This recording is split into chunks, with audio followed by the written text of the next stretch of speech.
Hey, y'all, welcome back to the Don't Mom Alone podcast. I'm your host, Heather McFadden, and this is the place where I get to walk alongside you and connect you with people and resources so you know that you don't mom alone. In this episode number 326, I have the privilege of welcoming back Kay Wyma.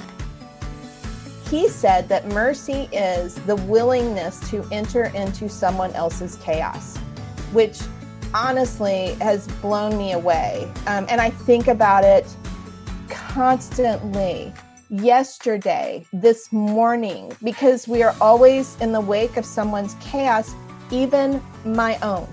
Okay, because I'm coming at it with my history that is laced with my chaos. And so everyone in my wake, which are my people around me, every morning, they're getting a dose of me. I'm getting a dose of them. I mean, it's so fascinating. And so, which could be overwhelming unless we go to the one who is these things. Like, the Lord enters my chaos every minute of every day. And he meets me there. And in the meeting, he is compassion. He says that, like when his goodness passes before Moses, the first word he uses to describe himself is compassionate. It's not often that I have the opportunity to introduce you to a real life friend of mine who's also an accomplished author. And that's my friend, Kay Wyma. God keeps intersecting our paths in life. And currently, her youngest of 5 kids is at school with my boys. He's in a grade right between my 2 oldest boys. And so she's always been a few steps ahead of me, guiding the way with grace and truth. And even in the author journey, she's been such a wise, helpful friend. Today, we're talking about a practice that her family used to help them get through a really hard season this last year. Something so hard, in fact, she can't actually share all the details of in this show, but she is going to guide us in the practice of their Soul 30. Y'all have heard of Whole 30. Well, this one's for the soul. And it's all outlined too in her new book, The Peace Project, which comes out soon. But today, it's not about another thing to add to your to-do list. It's really a how-to-do list. And we're going to focus on thankfulness, kindness, and mercy. What does that really mean? Kay will lay it all out for us. Let's get right to it. Here we go. Kay, welcome back to the Don't Mom Alone podcast. So much goodness you've already said, and I didn't hit record, and then I'm getting mad at you. It's because, y'all, if you don't know, Kay, oh man, you'll find out in the book. You'll find out in the book. This is good stuff. All of the ways God has intersected my life with Kay, and Kay has been a blessing to me. And we have children at the same school and live up the highway from one another. And just, I don't know, Kay, you bring a perspective that always leaves me feeling lighter. Oh, So I want that for the moms. About you. I feel the same about you. I wanted you to come on here. Like we were just saying, moms are weighed down. There's just been a long year of pouring out, of kind of holding, like it feels like you're watching life just splinter, like feeling like you're holding everything together for everyone. Kind of like you're holding all the strings for everyone, making sure no one's mental health goes down, making sure everyone's staying physically healthy from this unknown virus, and then schooling and work and all of the things. And it's like, I picture moms holding all of it, and they're looking up and it's like, oh my gosh, it's been a year of me holding all of it. Mm-hmm. And so what would you say, even just starting there? Like, yeah, I mean, gosh, what you just said is so true. I felt like kind of that we've been in such an intense environment. None of us have lived through a world war. You know, we've read about them, we've seen them. And there's something that comes with outward assaults like that allow people to live it. Like even 9/11, you know, I remember when that happened. I remember being in my kitchen, seeing it happen. It was an attack. It was intense. And it was real. People came together. And we've even done that with a lot of to the best of our ability, which isn't very good, which is usually the case as you work through things. I mean, you're working through it, and we're people and we're complicated, you know, and everybody has different experiences, different histories. They're coming with different stories, different narratives that are in their head that usually are broken, you know, And doing that by ourselves, it just leaves you with behind a big fake brick wall. That's what I love about what you do. It's like, don't do that. We're doing this together. We're going to do it openly and honestly. And we're going to walk through these things. So even the very harsh stuff that we've seen around the country with riots and with issues that are disgusting regarding, that bleed on humanity. I think that's why so much of it's so hard, because human beings are amazing. It's like the greatest worth, the Imago Dei. We're the only part of creation that is created in the image of God, and that has such great worth that he gave everything. Like, he gave everything because he loves you. And so, yeah, that part. So we get that. And the intensity, when it's intense outside of us, we're like, bring it, let's do this. And we march on together. Then we've had this weird pandemic that is like all the unseen, because it's just a load of unseen that is equally as intense, really, like a weird intensity, because we had to do something we don't even know what that is, like stay home. And I'm not saying that like, oh, you're so busy, you never stay home. This was like, like the needle was ripped off, and it's like, oh, now you're going to do a whole new thing. And we did it. Like, we did it because we do it. And so number one, it's like, just for a second, hit the thankful button and start ticking through. Like, really, you did it. You did it. You somehow had meals cooked. You walked alongside people. You stopped driving in your car. You did school online. We're doing Zoom, which now is really kind of, I'm like, there's great things about Zoom that are pretty awesome. Like, who knew? And so it's like, start it, ticking it off. Like, okay, there's good things and you've done it. And this message that is pervasive, that we have to do it all, it's been there forever. And it's a bad message, and you can't. And so therein comes the rub, because we can't see this stuff. The fact that you threw mental health in there, I mean, that'll leave anybody weak, because guess what? You can't control it, and you don't know what it is. And so there comes this enormous opportunity that's legit and real, to rest in the one who does see everything, who sees all, knows all, meets us there, speaks these words over us. You are chosen, you are seen, you are loved, you are cherished, you are precious, that you're completed, you're whole, that you're sought after, all these things that you can't see that are real, that you really not only have to hear and receive, now you get to act on it. And so there's a great thing involved in that. And there's a heaviness involved in it, because you do feel like it's like, I've got to hold it all together. And that part is exhausting. And that's the part where you go, you don't. You were never supposed to hold it all together. And so welcome to freedom. And that's where I think in this, like, because we really have been practicing thankfulness, kindness, and mercy, not because I made it up, but because in a very bad moment. Tell us your bad moment that motivated you to lean into thankfulness, kindness, and mercy. Like, what would motivate a weary mom? Yes, because that feels like more to-dos, but okay, tell us. I know. Tell us what happened. So it all stemmed from a really rotten, sorry attitude. Isn't that where the best stuff comes from? A sorry attitude. Like a no good, very bad day. Yeah. It was. And it just was a regular, ordinary day. I was having people over to my house, which I really do have people over once a week. And I've been there. Yeah. It was to contemplate scripture together. So I opened the fridge. There's milk in the refrigerator, cartons. And I take it out so that people could have coffee, with milk in it. And there's no milk in the cartons, like Zippo. I mean, they're like, somebody should have squished them and put them in the recycle, but no. So two empty, not just one, two empty milk cartons in the fridge. It was very disappointing. And I know I'm not the only one, because I know it's happened to me on multiple occasions with cereal boxes, and I don't understand it. It's similar to laundry. Like, why not put it in the hamper? Like, why would you set it beside? I don't get it. Like, there's just, oh man. Yeah. Yeah. So anyway, there's that.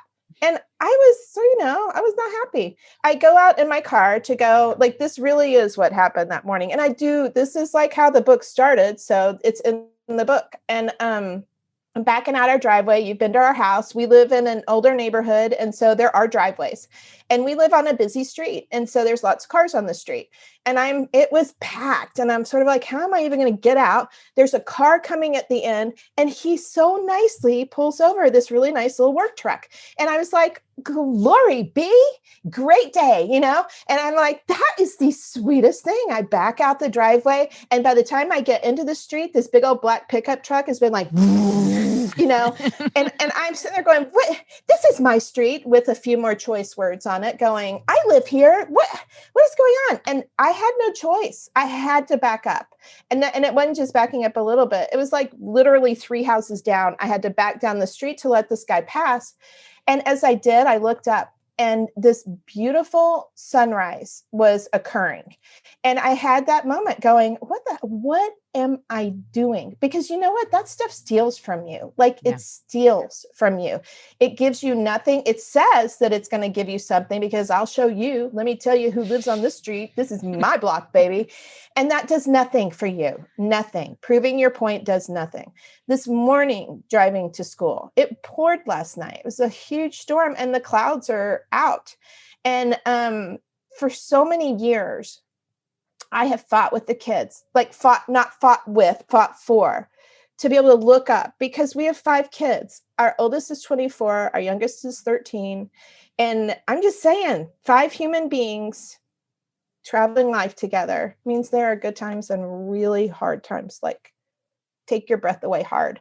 And I learned years ago that if you look up, it helps you get perspective. And so even this morning, I gasped as I turned and saw what was going on in the sky. And I turned to the kid next to me and I was like, look at that. And he says, Heather, oh, I've already done that. And I was like, what? And he goes, oh no. He said, and it was so sweet, because he said, you've taught me to start my day with the sky. And I know. And I was sitting there going, and okay, so hear this. I am not some great teacher. Like, I'm not sitting there with some wisdom going, let me teach my children to start the day with the sky. I've never even. Yeah. It's like some curriculum, and like day 1, week 3, day 2, look at sky. Yeah. Oh, I know. We're sucking air is what's going on over here. And it's like, please, is there anything up there? And so for me personally, it has helped me through my days to go, just to see the enormity, because what it does, it's like you literally breathe as you look up, and it gives you perspective. And this 13-year-old says to me, I start my day with the sky. I've never heard of that. I've never said it. And he's driving into school, grounded to some capacity, because perspective has started his day. Okay. And I'm like, okay. And so that's what hit me that morning. And naturally, because I wasn't sitting there going, here's what I need to do. Naturally, I just sat there going, what are you doing, you fool? Because it made me feel so bad. And I was like, my gosh, you're in a car with air conditioning. You're going to a grocery store where frozen goods are, and refrigerated milk where the cartons are full, and it's sort of, and I might walk in and someone will say, hi, Kay. And for sure, someone's going to be nice to me as they check me out, or highly likely, there's something good coming at me. And so there's thankfulness barreling in. I didn't even know. And now I'm backing down with a lighter heart, and I'm legit doing it this time. I'm like, oh my gosh, take it. It's yours. Like, which is really kindness, like literally going, please go before me. It's not some major act. I didn't plan it. It just was being kind to someone. And it's not Pollyanna. Yeah, go ahead. No, it's legit. Like, I mean, because that's where it's like, call it out. Call out the frustration, call out the discord, call out, if you can, in some form or fashion, get to the why it made you feel like that. Because what it made me feel like was that no one saw me. And then hit it with the truth. You are seen, because El Roy, the God who sees you all day, every day. And so this is where it's like goes into all the little legs and crevices. As he drives by, I get to see him. And I'm like, okay, if he's doing that, there's a lot going on in his day. Like, he's got to get somewhere. He's late. I've been there. I live there. whatever, or he's a jerk. And if he's a jerk, what a cruddy life, And he needs And Jesus all the more. right. Yeah. Yeah. And so there's compassion. That's called compassion, because I have now left all about me to a little about somebody else. Okay. No, this again, no clue. I just walked into the store going, man, I feel good. Like I felt physically good. I come home and I tell the girls about it. I'm like, the weirdest thing happened today, and it all started with a sorry, rotten attitude. And I can't tell you how good I feel. Like I feel great. And the great feeling lasted like for days. It was so weird. And the next week, and I wasn't thinking anything about it. The next week, one of the ladies was like, hey, can you, tell us again about what happened last week? I'm like, what happened last week? I'm so moved on. And she goes, that deal when you were backing out. And one of the other ladies goes, oh, this week I've been doing your thing. And I was like, what thing? And she's like, that thankfulness, kindness, compassion thing. And I was like, is it a thing? And then I was sort of like, maybe it could be a thing. And that's where I sat going, what would happen if you did this? Like if you legit did it for a period of time. And where we live, people do the whole 30. And I am just saying I never have. I'm not very good at that stuff. And I like the whole sugar, and I like the whole carbs, and I like all the whole things. I do. And quite frankly, I had an eating disorder when I was, for years when I was younger. And so I don't play with that stuff. Yeah. I know what I just don't. That's wise, Kay. Yeah, that's wise. Well, it might not mess me up, but I don't want to give it an opening, Yeah. And so I don't. But I was sitting there going, that makes sense. Like people love that because they can do it for 30 days. And I was like, what about a soul 30? Why don't we do stuff for our soul? Why don't we take care of our thoughts? Like, why don't we proactively do things, to make my soul better? And that's where I was like, I like the idea of a soul 30. And I think I could do that. And then I, said the words and regretted them instantly. Do you want to do a soul 30? Because it does seem like something to do. And I was sort of like, I don't have time to do anything.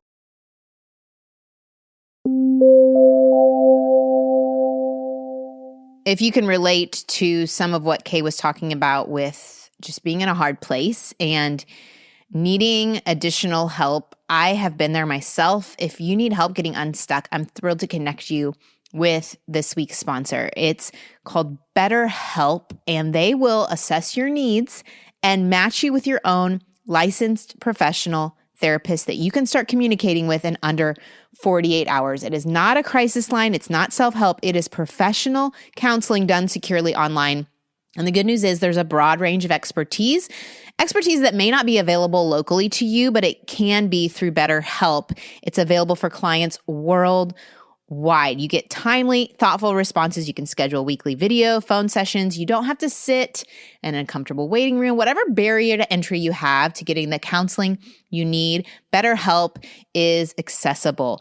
They want to help you start living a happier life today. So visit betterhelp.com/DMA. That's BetterHelp, HELP. Join the over 1 million people who've taken charge of their mental health with the help of an experienced professional. This podcast is sponsored by BetterHelp, and Don't Mom Alone listeners get 10% off their first month at betterhelp.com/DMA.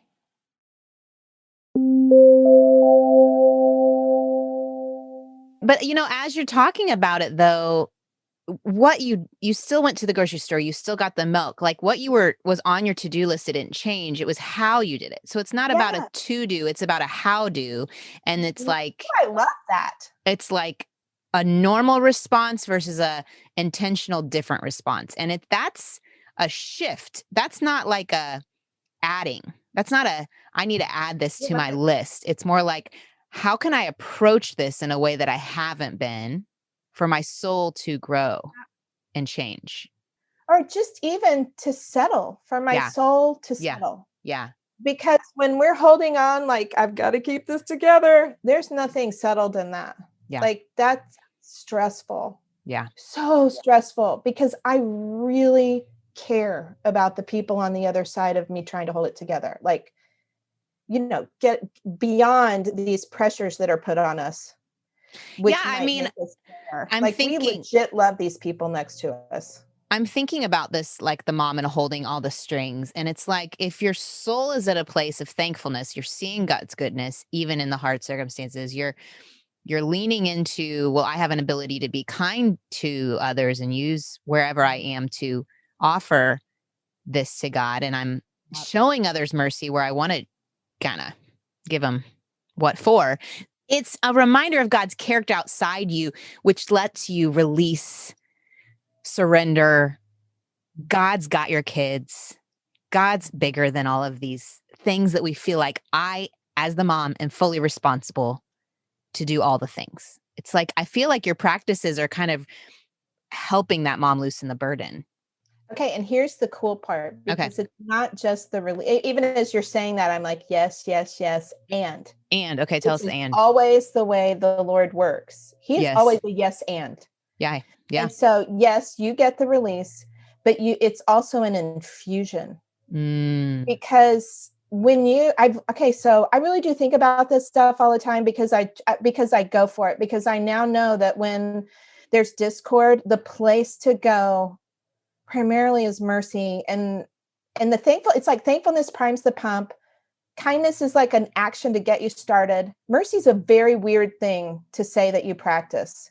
Yeah, tell us about mercy. Like, what does that look like? Yeah, because it's soul stuff. Like everything involved with mercy is on your inside. And everything involved with mercy is God. He is compassion. So you're using compassion and mercy interchangeably. Are they, would you say, like holding hands? Okay, that's a great, thank you for that. Mercy, like the definition of mercy, there's a few. And, I went straight to Oxford because I'm sort of like, if this is something, please show me. That's one thing I like. Like, I hope that people, if they ever, engage, okay, what you get with me is harebrained, is very much flaky, but I also am curious. And so if something is real, I want to know why. Like my first place was sort of like, I don't understand why that happened. I don't even know what it is. And so I didn't get to mercy until I started looking at what compassion is, realizing that the definition of mercy, which is the big kahuna, involves compassion. It involves forgiveness. And that's, if you look at Oxford, it's compassion and forgiveness upon someone that you can harm, which makes sense because that's, here's the, the lie. I'm going to tell that truck who's boss, you can't go, which is me going, oh yeah, I'm going to ruin your day. Or knowing I'm not going to ruin your day, I'm going to slow you down even more because you're barreling through, whatever. It's some method of harm. So say it's compassion and something to someone you could harm. What was the second thing? Forgiveness. Okay. But it of course keeps going, because if you're grabbing hold of forgiveness isn't saying somebody's right, because molded into all of this thing too is that you are never supposed to be a victim. It's not like, come walk all over me. That is not a part of this equation, because there's a Jesuit priest that further went on to describe it. His definition is, and his name is James Keenan, and he defined it because a couple of years ago, it was the year of mercy in the Catholic Church. That was the word. And he said that mercy is the willingness to enter into someone else's chaos, which honestly has blown me away. And I think about it constantly, yesterday, this morning, because we are always in the wake of someone's chaos, even my own. Okay, because I'm coming at it with my history that is laced with my chaos. And so everyone in my wake, which are my people around me, every morning, they're getting a dose of me. I'm getting a dose of them. I mean, it's so fascinating. And so, which could be overwhelming unless we go to the one who is these things. Like he enters my chaos, the Lord enters my chaos every minute of every day. And he meets me there. And in the meeting, he is compassion. He says that, like when his goodness passes before Moses, the first word he uses to describe himself is compassionate. And so anytime we're engaging in that, you're actually connecting with him, because we cannot in our own power do that, which goes straight back again to the holding on to the strings. We think we have to hold on to the strings.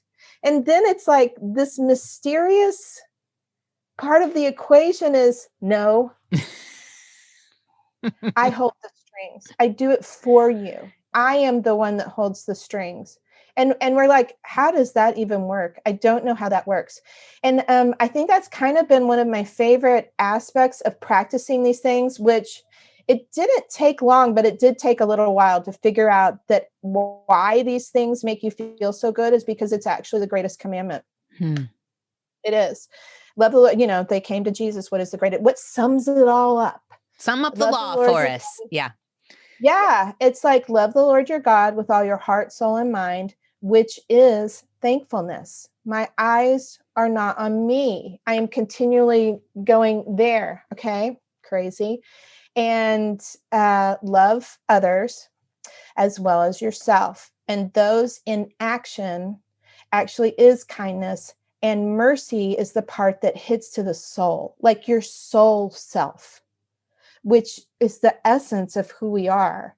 And that's why I'm sort of like, that's why this is sort of sick. Because there are many times I'm like, this is sick. Because sick in a good way or bad way. Yeah, okay? like it's sort of like fat, PHAT. Yeah, I was like, you're hanging out with your teens and your 20s. I'm thinking sick is a good thing. It's amazing. Like you sit there going, how could freedom come into this moment? Because this is so oppressive. And every single time I've entered into interaction with this person or this event, circumstance, whatever, I walk away shattered. It takes me days to get back up. And I'm sitting there going, hold on, I'm walking away and I was only shattered for like 15 minutes. What's going on here? Like, this is weird. As we fight for things like mercy. And what does compassion look like? Okay. My parents are getting older. They just are. And in that older part, my father had COVID. And I know, Heather, I mean, you've been dealing it with your folks, just the sadness of people getting older and just part of life. It's part of life. All right. Yeah. And so a part of like my family's life is kind of, just elderly things coming into play, which elderly things means less patience. For them or for us, both ways. Right. And so it's like in those moments where it's like, which is the with a 2-year-old moment. It's like, and the teen moment. I mean, fill in the blank, There's a lot of possible moments where we just want to scream out loud. Yeah.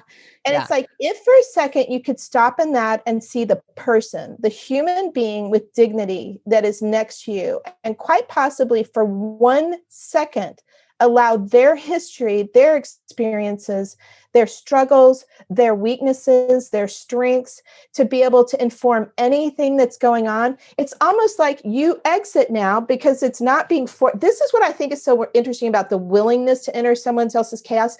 Often chaos is forced on us. Like, you don't get a choice. It's barreled in on you. And that's legit. But in the middle of that being forced, we can actually exit, consider the human being next to you and all that is a part of that human being, and enter back in with willingness, with compassion leading it. Not compassion like walk all over me, but compassion in I get it. I understand. And then we can actually interact in these situations in a healthier way, because I don't know if we'll ever get all this till we're in heaven. And walk away a little more whole than completely flattened or overwhelmed. Does that make sense? That's a heady one. No, Sorry to share that. No. I feel like I felt a lot of passion, and with that, some anger related to the Big C church and how we're entering into other people's chaos. And I've struggled with it the last few weeks, and I was at a group and the anger came out in a way that I'm like, I'm not mad at you. I'm not mad at you, like the people sitting around this table. I'm just mad. And then I realized, okay, no, what it actually is passion, because I'm reading about a Jesus who, this is my phrase, I want to make an Instagram post because I've been processing it. Jesus never met people's pain with politics. He never met their pain with politics. He met it with his presence and his power. Like, he comes in and meets them where they are and brings whether physical healing, forgiveness of sins, whatever it is, with compassion. And he wasn't tied to ethnic lines. He wasn't tied to economic lines. He wasn't tied to gender lines. He was just supernaturally seeing the person. And I think what you're doing is you're inviting us to kind of follow Jesus's steps and seeing people in their chaos instead of coming in with an agenda of like, I need to convince you of something, like that I'm right and you're wrong, or I need to change you, or I need to make my way the way. It's like, let's just see someone, recognize there's a lot going on there with compassion of like, oh my gosh, I had a chaotic moment 15 minutes ago and your chaotic moment right now. And like, I don't have to be overly influenced by it where it causes chaos in my heart, but I can bring peace into that and be present with you and just, I don't know. I get it. I think I get it because I've been processing this concept. Yeah. Okay. And it's so interesting and powerful because it's not saying, because the people that are coming at it with those things, it's what they think is the right thing to help. So Right. recognizing that, like, there's really at the core, even though the methods may be different, at the core is I care for you. Yeah. It's I care for me because of course we're at the core. And so, but it's like at the same time, I care for you, but it's like, but I've got to protect me. So therein comes this like instant, I must protect me. Another thing, Jesus didn't shy away from politics because he didn't shy away from it in that when they presented him the coin and they were like, well, who do you, Yeah. Right. who's going on, what's going on here? And he's like, give to Caesar, render what to Caesar, what is Caesar's. And so it's like the essence of you live in this world, but here's the kicker. You are not of the world, which we've heard that phrase. All right. Right, And it's right. what the heck does that mean? Like, I don't even know what that means. And I think what he's saying is live in your significance that has been settled because I settled it. Yeah. I settled it. And it's like, fight for that. Because if you can come in on this solid ground, then we're a little more able because he's doing it. Like in that, it's not me determining my strength. It's not me manufacturing my strength. It's not me manufacturing my argument, even though he has gifted people with the ability of discernment. He has gifted people with the ability of leadership. It's not a surprise. The chaos isn't a surprise. The disunity isn't a surprise. What is the surprise to us is that we could fully function in all of that. Like whole people. And that's where this prayer for unity in the garden before he settled everything, it was like, pray for unity. What does that look like? And I'm sitting here going, I think it looks like actually seeing people for who they are, like human beings. Okay. So there's a few examples that I will never forget. Okay. And I was driving, we really lived through some pain and you know a little bit about that. And it's not my story, or it is my story because I've lived in it, but it's not my story to share. But I will say the intensity, I'm like, did that happen? Like, is that real? How are we alive? And how did a book get written in this? And how am I thankful for things that should scare me to like it should, we should have all checked out by now.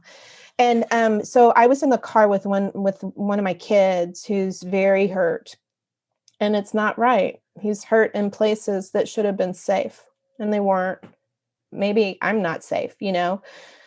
Anyway, it's been a gut-wrenching experience. We're in the car, we're driving. I mean, I'm like, thank you so much. He's sitting with me. Thank you so much. You know, just like legit going, thank you so much. He's next to me. Thank you so much that we're like breathing next to each other. If he's not going to breathe, I'm okay. But thank you so much for today. And we pull up to a stoplight. And this was like, you know, mid-COVID, there was somebody asking for money. I always kept cash in the console because so many people had lost their jobs. I mean, I don't know. People are dying, you know, on the inside. And there's this guy standing there with this sign.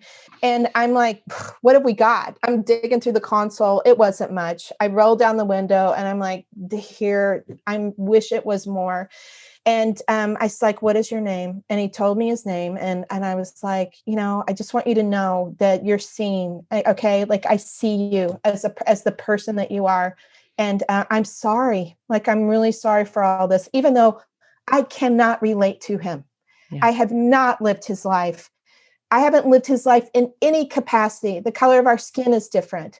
I'm not standing on a sidewalk. I'm in a car, Right. and I could almost not talk to him because I'm embarrassed that I'm in a car and that I Right. could hand cat. And it's like, no, this is a human being that is standing there. I see you. I don't know. I want to get beyond the uncomfortableness of this to be able to connect as human beings. Okay. That's not what I'm saying, but that's where I fight with my Yeah. thoughts that are Yeah. like, and so in that, he turns to me and he says, "What is your name?" And I'm like, "My name is Kay." And he said, "Can I pray for you, Sister Kay?" Heather. And I'm like, "Yes." And he goes forth to say this prayer that spoke into our situation that was going on in our lives as I'm driving in that car. And so this moment occurs where it's like the deepest connection of human beings in a place of safety in the midst of the chaos that was ensuing in both of our lives. He doesn't know mine. I don't know his. It's irrelevant. And I started crying. I could cry right now because it just was like, what? The beauty of humanity that occurred, you know, on a road I travel daily with a person. And I was like, thank you. I rolled up the window. I'm like, I really am. I'm just like catching my breath as I'm crying because I needed what he said so desperately, in as much as he needed whatever it was, because the Lord was undeniably at the center of that because he loves people. Yeah. And he's defeated all of this. Dare we live in the freedom, in the victory, in amidst the toil and the snares and the trials, It's and experience joy because, man, it's unbelievable.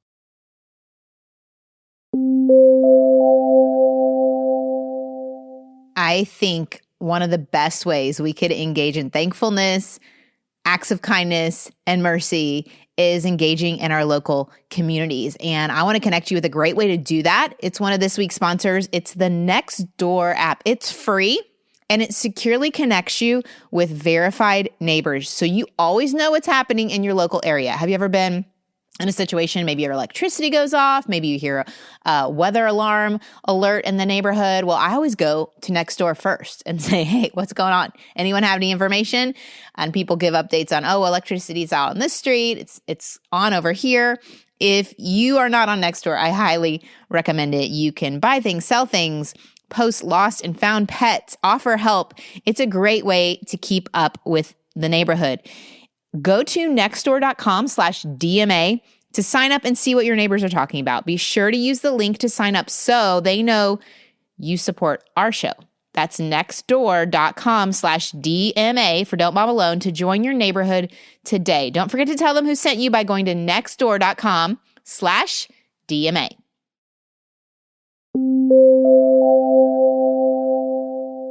I'm working through Galatians right now, and it feels like I've never read Galatians with the study. It feels like it's coming afresh and new.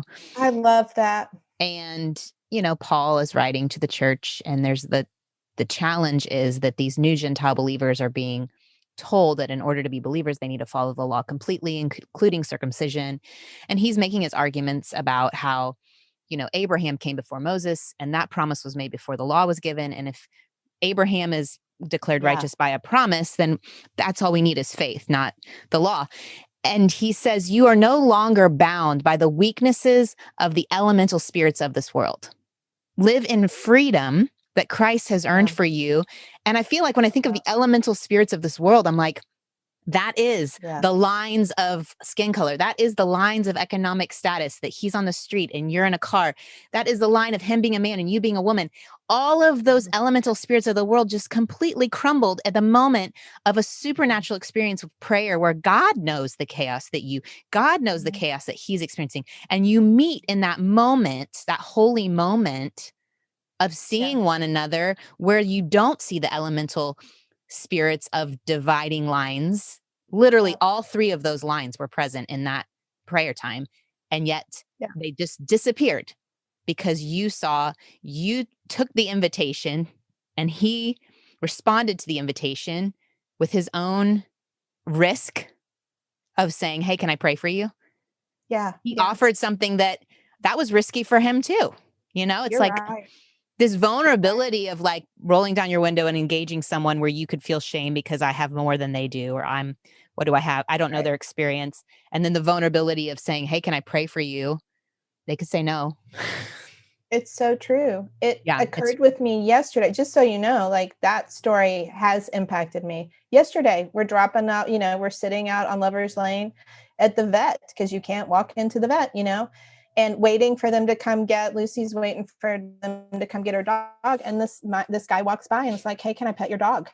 And we knew that dog is fine to pet. One of ours is not, but one is. And Heather, I've seen that guy for years walking the streets, and I've always wondered about him. Like, who is he? What's his story? And I've just never had an opportunity to engage with him. And he comes straight to the car and he says to us, because you were nice to me, you spoke to me. And he was like, I want to give you something.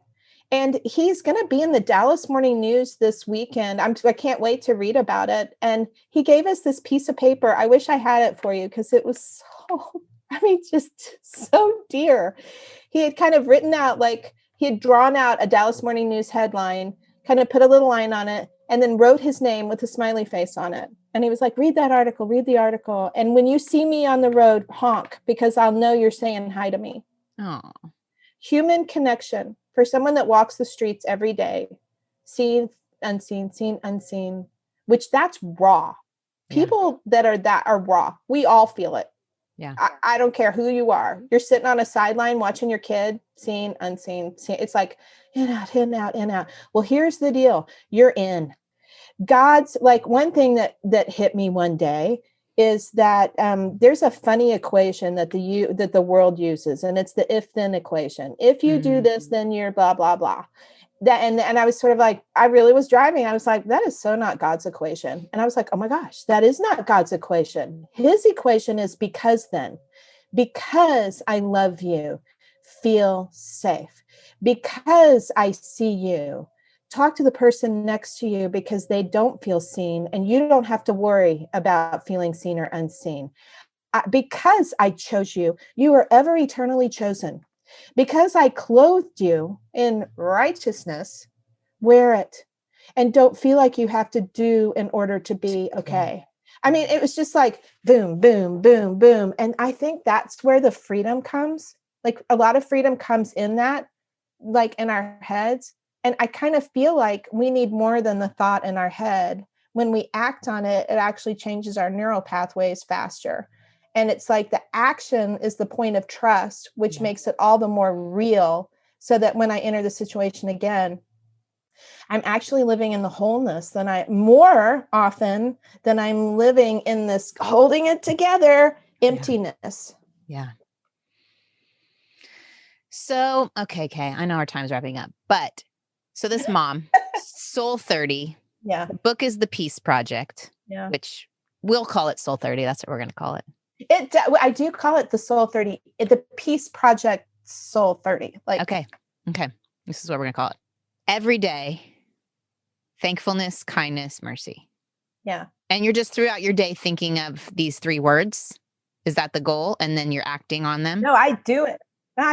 And I write it down. Like when we did it, I was sort of like, I know, and you too, you've been contemplating things for years. And it's like, okay, I know that if I write it down, I'm going to have more of a propensity to engage with it because honestly, it's not a secret. You're using more senses, and the more senses you use, the more likelihood, it's going to impact you. So I was sort of like, if we're doing this, we're legit doing it. And so I write it down, thankful. And I told the kids, will you do this with me for 30 days? I don't know why they ever say yes, but they did. And I was sort of like, you can't say you're thankful for the same thing every day. So, wah, wah. And the funny thing about thankfulness, when you start, good luck stopping. Like, it's like, oh, yes. And then I legit look for some way to be kind. And there's so many things, like you can practice kindness a gazillion ways that are outward acts of kindness, that you could just do something nice for somebody. And then you'll start to realize kindness is picking up the laundry for somebody that I'm frustrated with, that they could have done it themselves. And again, not enabling or not, all these kinds of things, but there's kindness opportunities everywhere. Be kind to yourself, for Pete's sake. Like, my gosh, at least one day a week, actively do something kind for yourself. And then the mercy part, I have found that mercy is hard because it's not something that you just like, you're not saying things going, well, practice mercy, because like, what does that even mean? And so that was a challenge, even in the research, to go, what does that look like? When you feel unsettled after a phone call, after sitting on the sidelines, during a carpool, I don't know. To me, unsettledness is like the red flag going, something's going on here. And that's when you can activate mercy. And often it begins with a question. If I'm willing and I'm okay with it, going, why? Like, why is this unsettling me? Like, what is going on here? Yeah. And it tends to be like stuff we're afraid of. I'm afraid. And then to be able to find compassion on whoever just vomited on you. Whether it's a situation, a circumstance, or a person. And it tends to be the people we're closest to. So as you begin, save those for later. Like, get a little bit under your belt of just being compassionate on the rude person, like just honked on you, at you, and be able to say, why did they honk at me? I was doing nothing. And be able to say something's bad in their day if they're honking. Or right now, you know what? People are stressed out, for goodness sake. We don't remember how to drive in traffic. We haven't been driving. Give ourselves a break, Yeah. And then you go, oh yeah. And then you see the person next to you, which I think is the key. Seeing the imago Dei that is next to you, and the one that's looking back at you in the mirror, because you are too. And then let God, because this isn't my shtick. It is so not mine. I am so thankful to be along for the ride. Heather, what we have lived through this last year, I can't even. There were times people would reach out on Instagram and go, would you do a Soul 30? I had no idea it was for me. How badly I would need to be able to be stable and to really learn what it is to just live today's day. Like, it allowed us to live through some really tough stuff, fully bathed and experiencing joy. And I don't know what else to say except that you can't manufacture that stuff. And it's here for the taking. So why not try? Just give it a shot. Yeah. Buy the book. Don't buy the book. Try it. Just do it. Just give it a shot. Yeah. Okay. Well, I'm honored to share you. You're mine, but I'll share you. And I'm so thankful for you. I'm so thankful how God sees what we need before we know we need it. And he gave me you. Oh, and we both feel like that. Yeah, like, it's a gift. It's gift. It was at a dinner party years ago. We sat by each other and instantly, like, I'm like, oh, she's a real person. Friends. Yeah. Kay's a real person that's not doing the game. So I was thankful to know you and share you today. And I'll point people in the show notes to your website if you want to say your Instagram handle where they could find you. At Kay Wyma. It's at Kay Wyma on Instagram, or kaywyma.com. And I'm also going to send you to, like, one of those little code things, the square code things that you get QR code off of now. Yeah, QR code. Yes, because believe it or not, we have an app for that. Because somebody asked, and it really wasn't that hard or expensive, so that you can have your own journal to be able to track this stuff if you want to. And it's just encouraging stuff on it. It's not the book, because I didn't want to do that. I didn't want to recreate the book on an app, but it really is just a way to be able to track these things. And the great little interviews on it, right? Oh, yes. Including, I'm telling you, I listened again. Heather's so sweet, because I was like, I really want to have people opine on thankfulness, kindness, and mercy that engage with it. And Heather shares this great part of gratitude you should just term it the what went well. That's gratitude. That's Connected Families. That was in their parent coaching. Yeah. What went well. good. Yeah. And it's like, well, for anybody, that is a great way. It's not Pollyanna. It's just acknowledging the things that went well. And that is a great place to start with gratitude. So go listen to that. It's just little short chats about those things. Okay. A little app. Is it called the Peace Project app?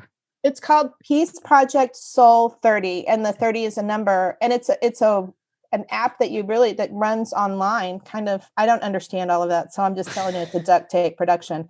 But you can look at it, peaceprojectsoul30.com, and that's an app. How weird is that?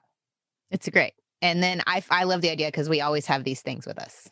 The good and the bad of it. The good and the bad of it. But that's what someone asked. They asked, They were like, I want it with me. Yeah. Thanks, Kay. Heather, this is a blessing. Oh, it so is. Sorry for just yapping so much. Oh, no, stop. Love you. That's what my kids say. Stop. Please stop. They won't know. Okay, thanks, y'all. I hope that you get connected with Kay. She's just fantastic, and I can't wait to check out her app and her book. But let me pray over us.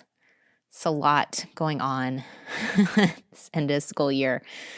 Lord, I thank you that you are compassionate, that you enter our chaos, that you went first. You show us what mercy looks like. And I pray, Lord, that our hearts would see others as you see them. I thank you that we take you with us wherever we go.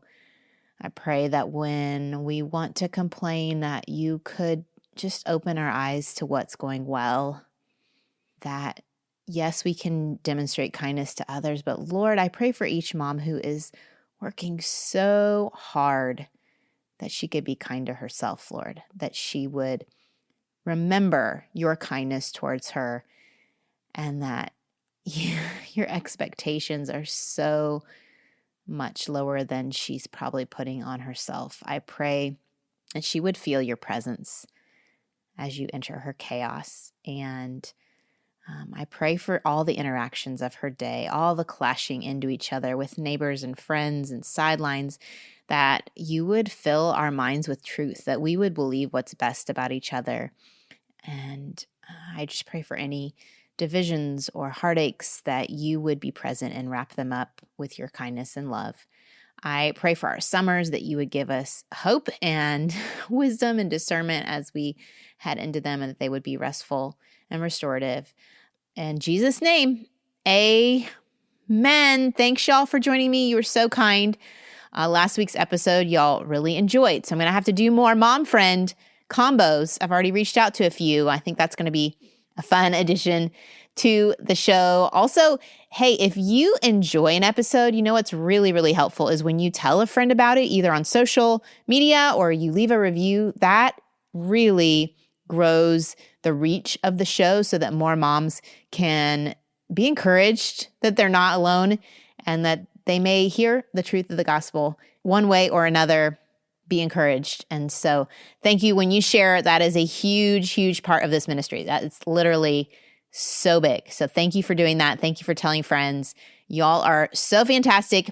If you have a group of moms you want to hang out with this summer, like maybe you haven't seen each other for over a year, don't forget about our podcast clubs, and that we do that summer of mentorship. That's going to start mid-June. It's going to run for 6 weeks.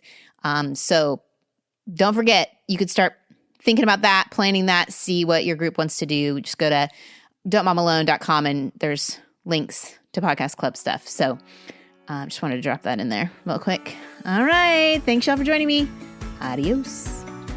I hope you enjoyed this episode of the Don't Mom Alone podcast. If you're wanting to connect with more people and more resources to help remind you that you're not alone, head over to don'tmomalone.com.